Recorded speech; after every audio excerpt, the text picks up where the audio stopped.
거룩하신 아버지 하나님, 오늘도 주님과 함께 할 수 있는 귀한 시간 허락하여 주시니 감사합니다.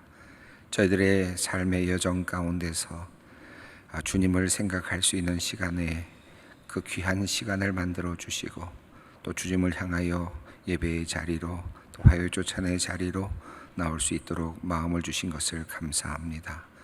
과거로 돌아가 교부들의 귀한 가르침을 다시 생각하며 배우고자 합니다. 이 한 시간 성령께서 함께해 주시고, 또 저희들의 이러한 또 나눔을 통하여 우리의 마음이 뜨거워지게 하시고, 저희들의 신앙이 더욱더 공고해지는 귀한 역사가 있게 하여 주시옵소서. 모든 시종을 주님께 의탁합니다. 우리 주 예수 그리스도의 이름으로 기도 올리옵나이다. 아멘. 라틴 신학의 아버지, 교회 어학의 아버지, 고대 기독교가 배출한 위대한 학자로 불리는 테르툴리아누스는 주후 155년경 북아프리카의 카르타고에서 태어났습니다. 카르타고는 해상무역으로 명성을 떨쳤던 페니키아인들이 건설한 도시였는데, 주후 146년 제3차 포에니 전쟁에서 로마에 패배해 로마의 속주가 됐습니다. 주후 2세기경에 이미 기독교는 북아프리카에도 전파되어 있었고 상당한 교세를 가지고 있었습니다. 북아프리카의 그리스도인들은 라틴어를 사용하며 라틴 신학을 발전시켰습니다. 테르툴리아누스는 초기 라틴 신학의 형성에 지대한 영향을 미친 인물이었습니다. 아버지가 로마 군대의 백부장이었기에 그는 어린 시절부터 역사, 철학, 문학, 법률, 수사학 등 폭넓은 교육을 받을 수 있었고, 어른이 되어 로마의 저명한 법률가로 활동했습니다. 테르툴리아누스는 그리스도인들의 윤리적인 삶의 모습과 영웅적인 순교의 감명을 받아 기독교로 개종한 후 풍부한 법률 지식과 수사학 실력을 바탕으로 기독교를 적극적으로 변호했습니다. 특히 그는 세상의 학문과 예술, 그리고 철학에 대해 부정적인 태도를 취했습니다. 도덕적으로 엄격하고 금욕주의적인 삶을 추구했던 테르툴리아누스는 이단으로 정죄됐던 몬타누스파에 가입했습니다. 타락해가던 당시의 로마 교회보다 순결한 삶을 강조했던 몬타누스파가 더 매력적으로 보였기 때문이었습니다. 하지만 그는 끝까지 정통 신학을 고수했습니다. 그토록 순교를 갈망했지만 끝내 순교하지 못하고 주후 220년에 생을 마감했습니다.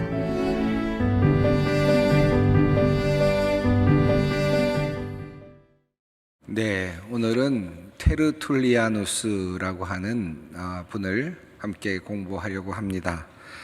긴 이름을 갖고 계시는데요. 퀸투스 세프티무스 플로렌스 테르툴리아누스라고 하는 긴 이름을 가지고 계시는 분입니다. 테르툴리아누스라는 이름, 라틴어로 그대로 제가 읽어드렸는데, 영어로는 터툴리안이라는 이름으로 알려져 있는 분이십니다.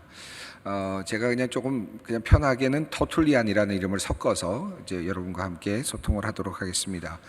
테르툴리아누스라고 하는 이 교부는 지금까지 우리가 함께 공부했던 교부와는 조금 더 다른, 또 색다른 자리에 있는 분이십니다. 특별히 라틴 교부라는 면에서 굉장히 또 다른 특별한 의미를 가지고 있습니다. 라틴어는 로마 시대에 사용됐던 굉장히 중요한 용어였죠. 그래서 라틴어가 중세 이후에 아주 깊이 오랫동안 사용이 되었고, 기독교 용어로도 라틴어가 오랫동안 사용이 되었습니다. 그러나 정작 로마에서는 라틴어가 사용되기보다는 헬라어가 주로 많이 사용이 되었지 않습니까? 그래서 이 라틴어는 로마의 지배 아래에 있었던 모든 속국들이 대부분 이제 라틴어를 사용하면서 발전을 하다가 이제 라틴어가 굉장히 중요한 역할을 하게 되는 상황이었는데요. 정작 로마에서는 그리스의 어떤 문명을 더 강조하고, 또 그리스 철학이라든가 이런 것들을 숭상하다 보니까 헬라어를 더 많이 사용하는 조금 아이러니한 그런 일들이 있었습니다. 이 카르타고라고 하는 지역은 북아프리카 지역입니다. 그러니까 지금 알렉산드리아라고 하는 지역도 북아프리카 지역이었죠. 우리가 지난 시간에 알렉산드리아를 보았는데, 이집트의 지역에 있는 알렉산드리아 지역이 있다면 조금 더 이제 서쪽으로 조금 더 가다 보면 지중해 연안가에 카르타고라고 하는 카르티지라고 하는 영어로는 그렇게 표현하는 이제 그런 지역이 있습니다. 요즘으로 말하면 튀니지라고 하는 지역으로 이렇게 알려져 있습니다. 이 카르타고는 고대 지역에서는 아주 굉장히 융성했던 아주 발전했던 그런 도시라고 알려져 있습니다. 페니키아인들이 카르타고를 건설했다라고 그렇게 알려져 있는데요.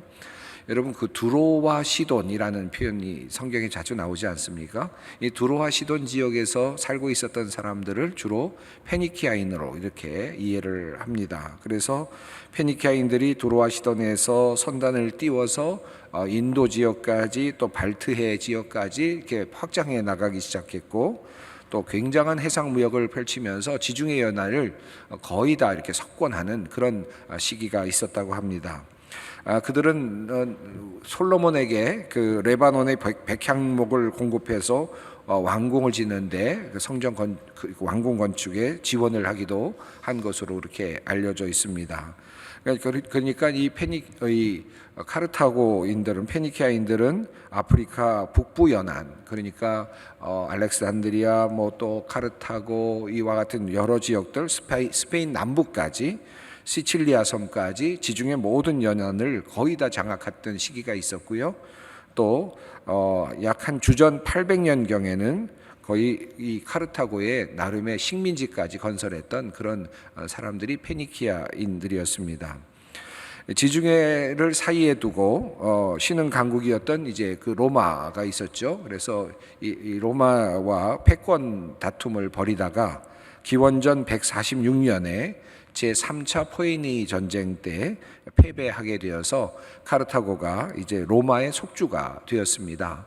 자, 그런 다음에 이제 그 카르타고는 이제 로마의 지배 아래 내려가게 됐는데요.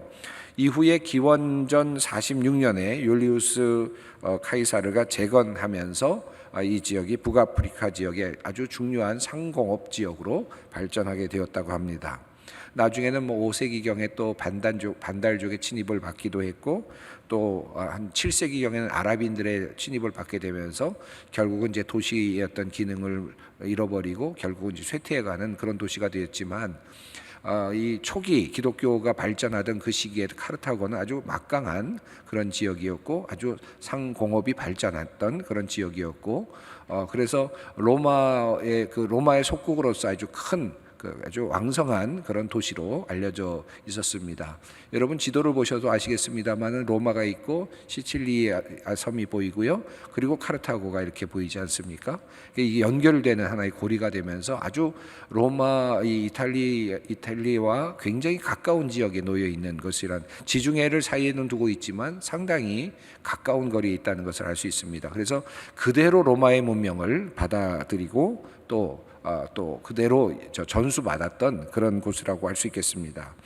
이 라틴이라는 말, 로마라는 말이고요. 또 서방이라는 말로도 바꿀 수 있겠는데 서방 기독교, 라틴 기독교 이렇게 뭐 이런 말로 표현할 수 있겠는데 정작 로마에서 더 활발하게 발전했을 것 같지만 이 카르타고가 굉장히 중요한 중심지입니다.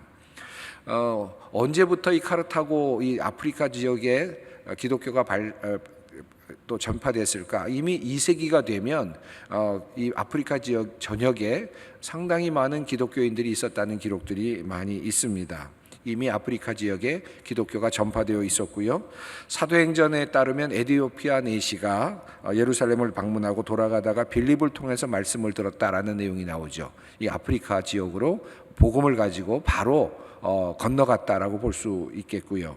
또 마가는 기원 후 42년경에 이집트에 도착한 그런 기록들을 우리가 갖고 있습니다. 또 빌립은 소아시아로 가기 전에 카르타고까지 여행을 했다는 기록이 있고 또 마태도 페르시아를 경유해서 이디오피아를 방문했다라고 하는 기록이 있습니다. 그러니까 마가, 빌립, 마태와 같은 그런 사도들이 적어도 아프리카 지역 선교에 또 복음 전파에 영향을 미쳤겠다 이렇게 우리가 이해할 수 있겠습니다.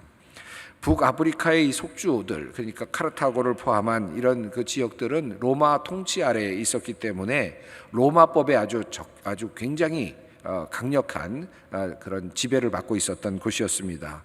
로마의 관습, 로마의 법, 로마의 언어를 강요받았던 곳이었고요. 또 그런 과정 속에서 자연스럽게 라틴 문화가 발전하는 그런 상황이 되었습니다. 북아프리카의 기독교가 라틴 기독교의 성격을 가지는 아주 중요한 요건이 되었다고 할 수 있겠습니다. 그러니까 서구 기독교는 도리어 이탈리아를 중심으로 발전했다기보다는 북아프리카, 특별히 카르타고를 중심으로 해서 더 발전했다라고 할 수 있겠습니다. 앞서 말씀드린 것처럼 로마는 이태리에서는 헬라어를 사용하고 있었는데 북아프리카 그리스도인들은 라틴어를 주어로 그렇게 사용을 하면서 라틴 신학을 발전시켰습니다. 여러분 불가타 성경이라고 하는 여러분 성경을 들어보셨을 텐데요. 벌게이트라고 하는 이 성경은 라틴어로 번역된 성경이죠. 그런데 이 성경이 바로 그 성경이 있는데 그 성경의 기초가 되는 그 이탈라라고 하는 성경이 있습니다. 이게 여러 권으로 되어 있는 라틴어 성경인데 이것이 바로 이 북아프리카 지역에서 또 번역되었고 또 발전이 되었습니다.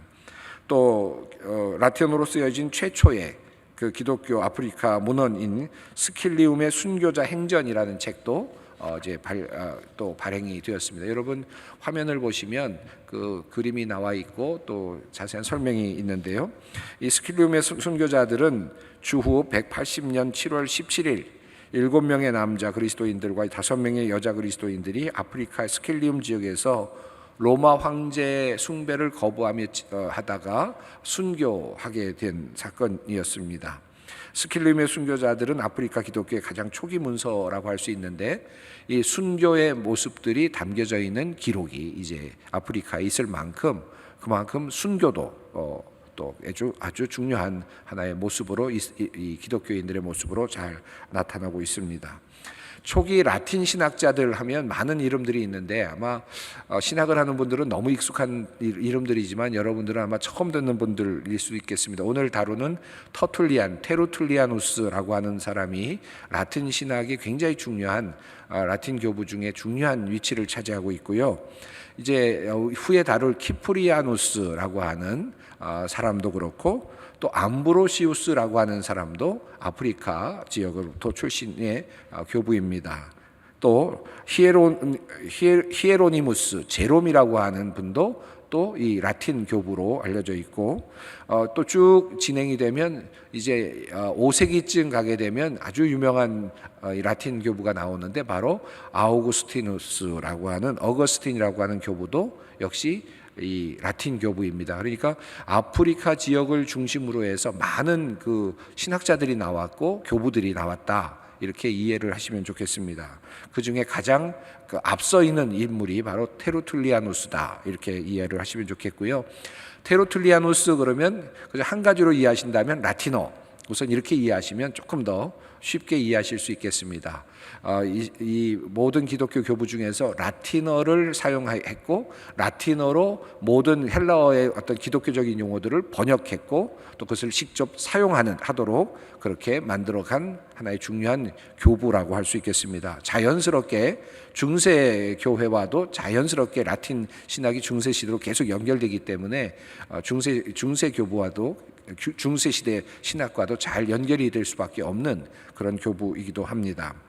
이 아프리카 지역의 그 교부들의 특징이 있는데요. 우선 첫 번째로는 혈통적으로는 아프리카인들이지만 그럼에도 불구하고 라틴 민족의 특성과 특유의 법정신을 가지고 있습니다. 그러니까 로마로부터 받은 이 법정신을 아주 중요하게 생각을 해서 법에 대해서 굉장히 민감하고 또 아주 법을 잘 활용하고 또 그 의미를 또 살려서 신학적인 해석을 하려고 하는 그런 모습들을 볼 수 있습니다. 또 신학 개념을 설명하는 데 있어서도 그러니까 철학적인 용어보다는 법률적인 용어들을 많이 사용했다고 할 수 있겠습니다. 로마의 지역에 있었던 교부들은 이제 헬라 교부들이라고 도리어 할 수 있겠는데, 도리어 이 교부들은 헬라적인 철학을 가지고 그렇게 또 기독교를 대변하고 기독교를 또 방어하는 일을 했다면, 이 라틴 교부들은 주로 물론 철학도 사용했습니다만은 법적인 어떤 그런 관점에서 또 신학을 세워나가는 일을 했다고 할 수 있겠습니다. 조금 더 사변적이기보다는 철학적인 것을 조금 더 벗어나려고 했기 때문에 실용적인 그런 입장을 가지기도 했습니다.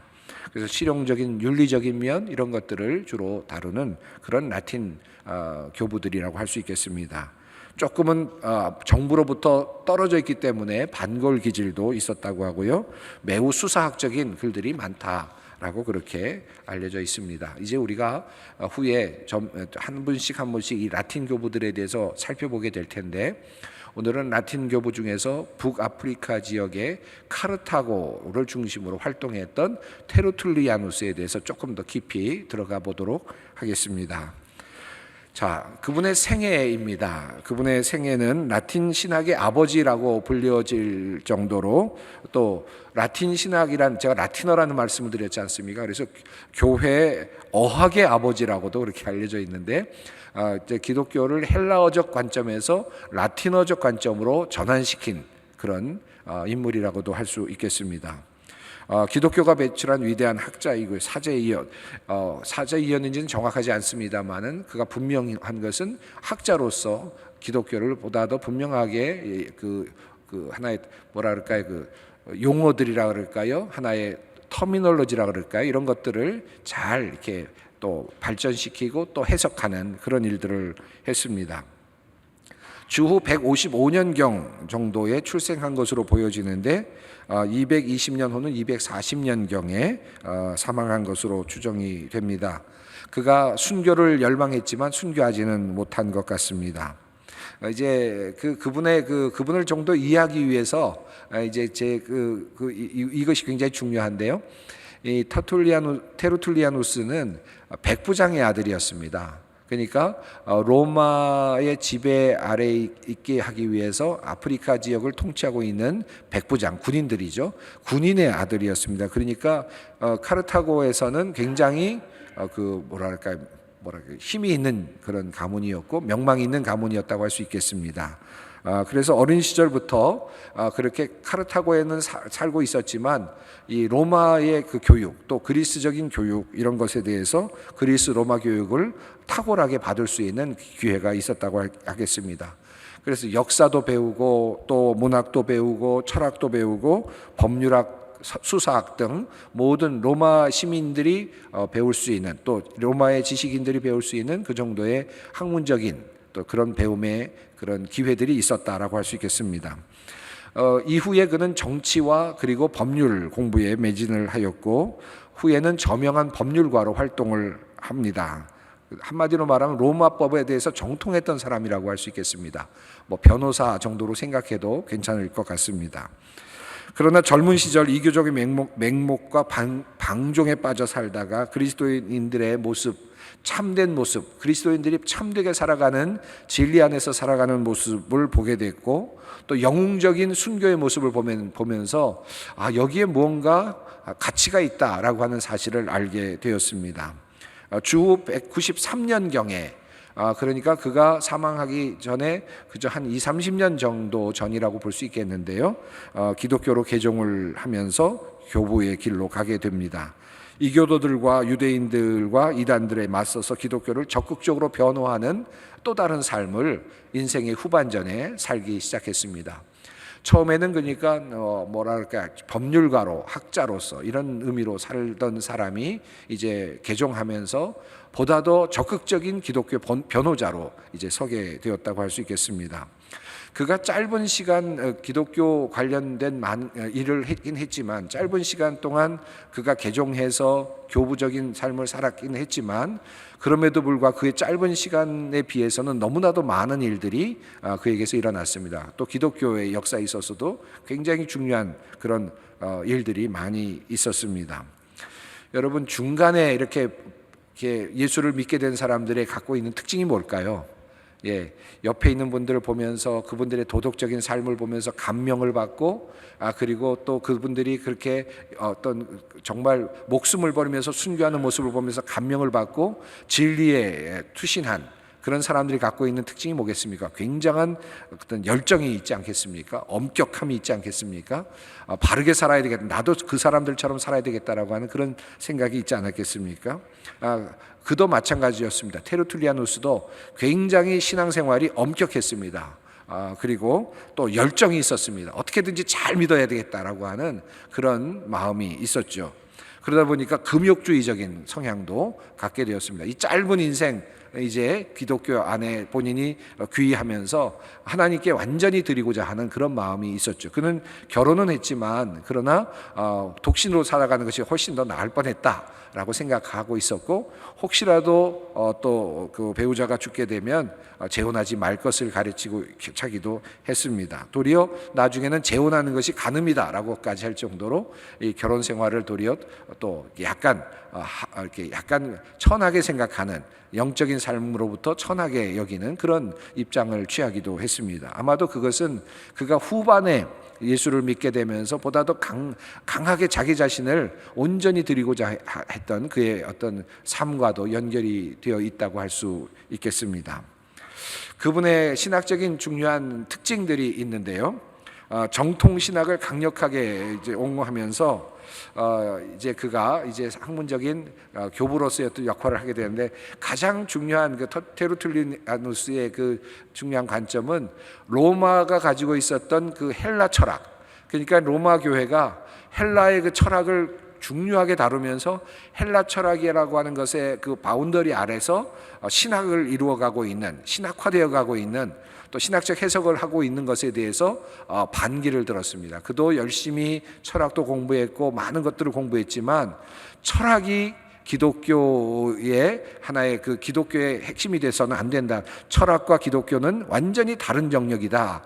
그러니까 도리어 기독교가, 이 기독교라고 하는 종교가 철학을 압도하는 것이다 라고 하는 그런 입장을 갖게 되었습니다. 그래서 철학적인 사변을 통해서 기독교에 귀의하는 것이 아니라 기독교 자체가 가지고 있는 그 신앙, 이 신앙 안에서 그 기독교의 그 특징을 발견해야 된다라고 하는 입장이었습니다. 그래서 유명한 그 우리 그 테르툴리아누스가 말했던 용어가 있습니다. 여러분 그 우리 화면을 함께 보시면서 읽어보았으면 좋겠습니다. 아카데미가 교회와 무슨 상관이 있는가? 그리스도께서 플라톤과 무슨 상관이 있으며 예루살렘이 아테네와 무슨 상관이 있는가? 예, 그 예루살렘이 아테네와 무슨 상관이 있느냐라고 하는, 아카데미가 교회와 무슨 상관이 있느냐? 우리가 헬라 철학을 가지고 기독교를 변호하고 기독교를 가지고 설명하는 것은 사실은 그것은 기독교가 가지고 있는 그 기독교만이 가지고 있는 그 특징을 도리어 폄하시키는 것이다. 기독교는 헬라적인 철학이나 어떤 아카데미를 통해서 설명되거나 그것으로 전달되는 것이 아니다. 도리어 예루살렘은 아카데미 혹은 아테네라고 하는 이 철학으로 이야기되는 이것과는 상관이 없다 라고까지 이야기를 했습니다. 그래서 그가 말했다고 여겨지는 중요한 표현이 있는데요. 테르툴리아누스가 말한 말, 나는 불합리하게 믿는다라고 하는, 불합리하기 때문에 믿는다라고 하는 그런 표현이 있습니다. 나는 불합리하게 하기 때문에 믿는다라고 하는 말이 조금은 오해가 되기도 했습니다. 일반적으로 이 말은 합리적인 이성이 아니라 신앙을 통해서 하나님을 알 수 있다는 것으로 이해를 하게 되는 말 아닙니까? 나는 불합리하기 때문에 믿는다라고 하는 말이요. 그런데 이 말은 또 세상 사람들 입장에서 본다면, 그러니까 이 기독교는 비합리적이다, 합리적이지 않은 것을 추구하는 그런 사람들이다라고 그렇게 오해를 받기도 했는데, 실제로 이것을 그 나중에 리차드 도킨스가 그가 이제 그 이야기를 하는 과정에서 그의 글에서 이제 이 테르툴리아누스의 글을 인용하면서 기독교인들은 불합리하기 때문에 믿는다라고 말하는 참 그 저급한 하나의 그런 존재다라고 하는 것을 이제 이야기했던 그런 부분들이 있었습니다. 이 부분에 대해서 알리스터 맥그라스라고 하는 분이 그렇지 않다라고 하는 것을 또 반박했던 글이 있는데요. 알렉산더 맥그라스가 리차드 도킨스에게 한 말이 글이 여기 있습니다. 여러분 한번 그 부분을 함께 읽어보았으면 좋겠습니다. 그의 주장을 뒷받침하느라 도킨스는 근거적 믿음의 근본적으로 퇴화된 측면을 그가 믿기에 실증해줄 기독교 신학자들을 열심히 찾았다. 그는 3세기 초기의 기독교 저자인 터툴리안이 불합리하기에 반드시 믿어야 한다는 등의 특별히 멍청한 말들을 몇 가지를 했다고 주장했다. 이런 말을 하게 되어 기쁜데 터툴리안이 실제로 그런 것을 말하지 않았다는 것을 내가 지적한 이후로 그는 이제 이것을 이용하는 것을 그만두었다. 도킨스는 그의 자료들을 확인해 보지 않고 옛날 무신론 저자들이 했던 이야기를 단순히 반복하는 덫에 빠졌었던 것이다. 이는 최근에 무신론의 전형적인 특징이 된 구식 논증들의 끊임없는 재탕을 보여주는 또 다른 하나의 지겨운 예이다. 불합리하게 하기 때문에 믿는다라고 하는 말을 테르툴리아누스가 했다라고 인용하면서 최근까지도 현대 무신론자들이 기독교는 이렇게 참 이렇게 뭐랄까요, 정말 퇴화된 그런 이야기를 하는 곳이다라고 그렇게 주장을 하는 그런 내용으로 이것을 비하했다라고 하는 것입니다. 그런데 이것을 이제 우리가 조금 더 깊이 살펴보면 테르툴리아누스가 이런 말을 한 부분이 있습니다. 그러나 하지 않았다라고 한 말은 이런 의도로 하지 않았다라는 뜻이죠. 테르툴리아누스가 한 말의 의미는 이것입니다. 마르키온이라고 하는 이단을 향하여서 그가 이야기한 내용이었습니다. 이 마르키온은 예수님의 성육신이 왜 필요하냐? 그리고 왜 이렇게 그렇게 불합리하지 않냐? 하나님이 인간의 몸을 입었다는 그 자체가 너무나도 불합리한 그런 주장이 아니냐? 그러니까 그 성육신이라는 것을 믿을 수 없다라고 말하는 이제 그런 주장을 했던 것이 바로 이 마르키온이지 않습니까? 그래서 인간의 몸을 입었다는 것, 이 몸이라는 것을 이 영지주의적인 관점에서 몸은 저급한 것인데 어떻게 하나님이 인간의 몸을 입었다는 것이 가능한가? 또 하나님이 인간의 몸을 입었다는 그 자체가 너무 불합리하다. 라고 하는 불가능한 일이 아니냐라고 하는 그런 이제 주장을 하는 것에 대해서 테르툴리아누스가 이제 한 이야기입니다. 테르툴리아누스는 오히려 이것 때문에 도리어 우리는 더 이 이야기가 믿을 만하지 않느냐라고 그렇게 주장을 합니다. 너희는 하나님이 사람이 되었다는 것이 있을 수 없다고 생각하지만 나는 오히려 너희가 불합리하다고 여기는 그것이 더 믿을 만하다고 생각한다 라고 그렇게 이야기를 한 것입니다. 여러분 우리가 그렇지 않습니까? 성경을 보면서 애굽에서 탈출한 다음에 홍해가 갈라졌다. 홍해가 갈라졌다는 건 불합리하지 않느냐? 그렇게 이야기할 수 있죠. 홍해가 갈라졌다는 것은 이런 자연 법칙에서 너무나도 동떨어진 법칙이 아니냐? 그런 것들은 좀 빼고 믿어야 되는 거 아니냐? 라고 그렇게 이야기를 하는 사람들이 있을 수 있지 않겠습니까? 예수님의 성육신도 마찬가지죠. 이 테르툴리아누스가 말하니 내가 불합리하기 때문에 믿는다는 말은 이런 뜻입니다. 그런데 왜 성경은 그와 같이 불합리해 보이는 이야기를 써놓았느냐라는 것이죠. 그 사람들이 그걸 몰랐겠느냐 말이죠. 이스라엘 사람들이 그것을 몰랐겠느냐 말이죠. 마른 땅으로 건넜다는 말이 얼마나 불합리한 말이라는 것인지 그들이 몰랐겠느냐 말이죠. 그럼에도 불구하고 그들이 왜 그 말을 써놓았느냐 말이죠. 그 써놓은 이유가 있다는 거죠. 그것이 진실이란 말 아니겠느냐. 그것이 사실이었기 때문에 쓸 수밖에 없었다는 거 아니겠느냐. 인간적으로 생각해 보아도 불합리한 것들을 왜 그들은 굳이 써야만 됐겠느냐. 그것을 피해서 하나님 믿으라고 어떻게 예수 믿으라고 할 수도 있지 않았겠느냐. 그런데 성경에 그렇게 쓰여져 있는 것이 이유가 있지 않겠느냐. 우리에게 불합리함에도 불구하고 성경이 우리에게 말하고 있는 것 때문에 도리어 믿을 만한 것이 아니냐라고 하는 그런 논쟁이었습니다.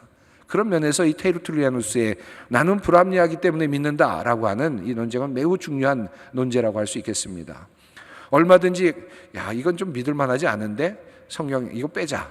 사람들이 좀 믿을 만한 것들을 좀 비슷하게 좀 갖다 놓자 했으면 도리어 그것 때문에 다 믿을 만하고 다 그저 사람들이 받아들일 만한 정도의 내용이라면 인간의 머리 구조 속에서 다 들어올 정도의 내용이라면 그게 어떻게 하나님을 우리보다 높으신 하나님에 대한 이야기일 수 있겠느냐는 거죠. 그런 것이 바로 테루툴리아누스의 이 논쟁에 있어서 매우 중요한 부분이었다고 할 수 있겠습니다. 자, 그래서 나는 불합리하기 때문에 믿는다라는 말은 보다 더 심층적인 관점에서 테루툴리아누스의 어록을 조금 더 이해할 필요가 있습니다.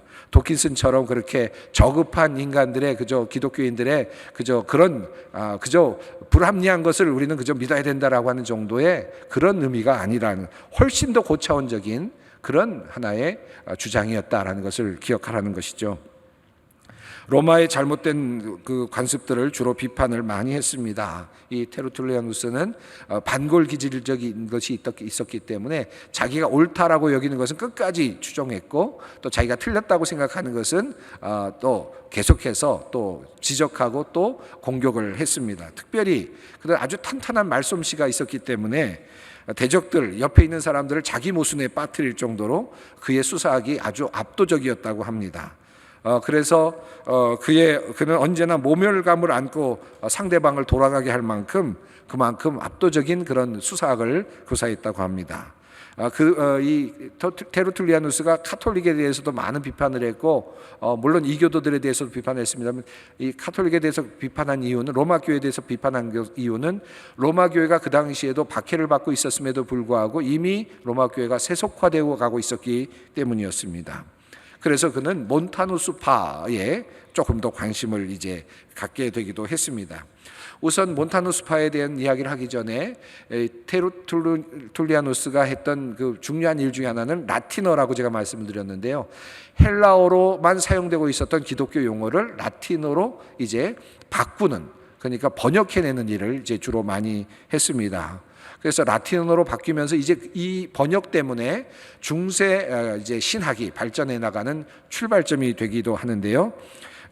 특별히 우나 서브스탄시아 트레스 페르소나에라고 하는 이 말은 한 실체 안에 세 위격이라는 말로 라틴어로 번역이 되면서 이후에 많은 중세 신학의 논쟁을 이제 만들어가는 하나의 용어가 되기 시작했습니다.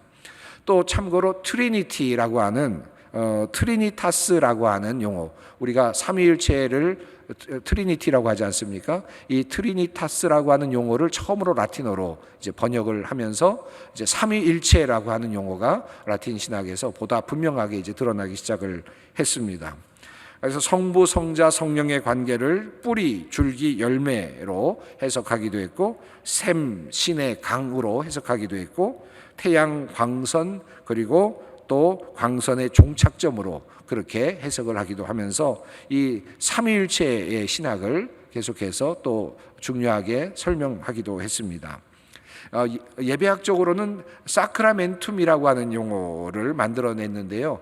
지금 우리가 영어로 사용하는 세크라멘트라는 용어가 이제 라틴어에서 오게 됐는데, 그 전에는 이 성례전이 미스테리온이라는 용어로 헬라어로 사용이 되고 있었습니다.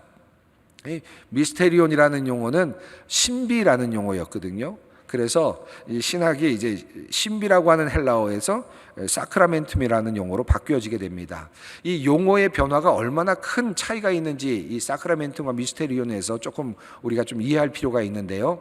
이 헬라의 신학은 이 성례전이 신비였습니다. 다시 말하면 하나님께서 우리들에게 열어주시는 신비. 우리가 빵을 받고 포도주를 받을 때 하나님께서 우리의 눈을 열어주셔서 구원의 신비를 보게 하시는 그와 같은 신비, 또 우리가 세례를 받을 때 하나님께서 성령을 통하여 말씀하여 주시기를 이는 내 사랑하는 아들 내 기뻐하는 자라 말씀하셨던 것과 같은 그런 신비로움, 이 바로 이런 신비들이죠. 그래서 성례전은 신비라는 개념으로 헬라 신학에서는 발전이 됩니다. 그런데 라틴 신학으로 오면서 이 테루툴리아누스는 사크라멘툼이라는 용어로 이것을 번역을 했어요. 근데 이 사크라멘툼이라는 용어는 신비라는 단어가 아니고 어떤 거냐면 하나의 맹세라는 의미로 사용됐던 그런 용어였습니다. 그래서 그 법정 소송에 사용되는 공탁금이라는 용어로 사용되기도 했다가 나중에는 로마의 군사들이 그 황제 앞에서 충성 맹세를 하는 그런 맹세하는 예식을 사크라멘툼이라고 했습니다. 그러니까 라틴어로 그것을 바꾸면서 사크라멘툼이라는 용어가 만들어진 다음부터는 이 성례전은 하나님께 충성 맹세를 하는, 하나님께 귀의하는, 하나님께 나아오는 하나의 그 결단이 강조되는 그런 하나의 예식으로 그렇게 바꾼 것이라고 할 수 있겠습니다. 그러니까 헬라 신학이 갖고 있는 성례전 신학하고 라틴 신학이 갖고 있는 성례전 신학이 확연히 달라질 수밖에 없는 이런 하나의 문자 하나가, 언어 하나가 그만큼 큰 차이를 가져오게 되는 것입니다. 몬타누스 파는 성령 중심의 그 이야기를 했던 보혜사 성령을 따르는 그런 은사주의였는데 바로 이 테르툴리아누스는 그와 같은 그 분들을 이제 따라가기도 했었습니다. 그는 변증서들을 만들었고 논쟁서들을 쓰기도 했고 또 윤리적 신천서를 쓰기도 했습니다. 우리 PPT로 되어 있는 내용을 한번 함께 읽고 마무리하도록 하겠습니다. 그가 변증서에서 쓴 내용인데요. 함께 읽어보도록 하겠습니다. 우리는 죽음으로써 정복합니다. 우리는 진압을 당하는 그 순간에 승리를 향해 전진합니다. 당신들의 여러 저자들은 고통과 죽음을 당당하게 맞이하라고들 조언하지요. 키케로가 투스클란스에서, 세네카가 우연론에서, 디오게네스, 피루스, 칼리니쿠스가 교훈한 것이 바로 그것입니다. 그런데도 그들의 말은 그리스도인들에 비해 많은 제자들을 얻지 못합니다. 기독교 교사들은 말이 아닌 행위로 제자들을 길러냅니다. 여러분이 그렇게 비난하는 그리스도인들의 고집도 잘 생각하면 교훈을 줍니다. 그것을 생각할 때 과연 그 바탕에 무엇이 있는가 의문이 들지 않습니까? 그 의문을 가지고 기독교를 알아보고 나면 우리 교리를 받아들이지 않겠습니까? 그 다음입니다. 우리의 교리를 받아들이고 나면 피를 흘려서라도 하나님의 은혜에 참여하고 싶은 마음이 들지 않겠으며 하나님께 온전한 용서를 받을 마음이 생기지 않겠습니까? 과연 그러한 태도는 모든 범죄에서 사면을 받게 합니다. 이런 이유로 인해서 우리는 여러분이 비난하는 바로 그 점에 대해서 감사하게 생각하는 것입니다. 신적인 것과 인간적인 것은 항상 서로 상충하게 마련이기 때문에 여러분이 우리를 단죄하면 우리는 지극히 높은 분께 사면을 받습니다. 정말 죽음을 넘어서는 신앙을 갖고 있는 기독교인들을 변호하는 그와 같은 그의 변론을 볼 수 있었습니다. 그가 그렇게 결단을 하고 하나님께 귀했기 때문에 그는 사크라멘툼이라는 용어로 그렇게 또 성례전을 바꾸었는지도 모르겠습니다. 오늘 라틴 신학의 교부 중요한 분으로서 테르툴리아누스에 대해서 함께 살펴보았습니다. 함께 기도하겠습니다. 거룩하신 아버지 하나님, 오늘도 우리 남선교회 회원들이 함께 모여서 우리 교부를 함께 살펴보고 또 교부를 통한 귀한 신학적인 과업들을 함께 살펴보았습니다. 테르툴리아누스라고 하는 귀한 분을 우리에게 보내주시고 또 그의 신학을 통하여 우리가 또 지금까지 또 발전된 그리고 또 잘 정리된 신학을 우리가 배워갈 수 있게 해주신 것을 감사드립니다.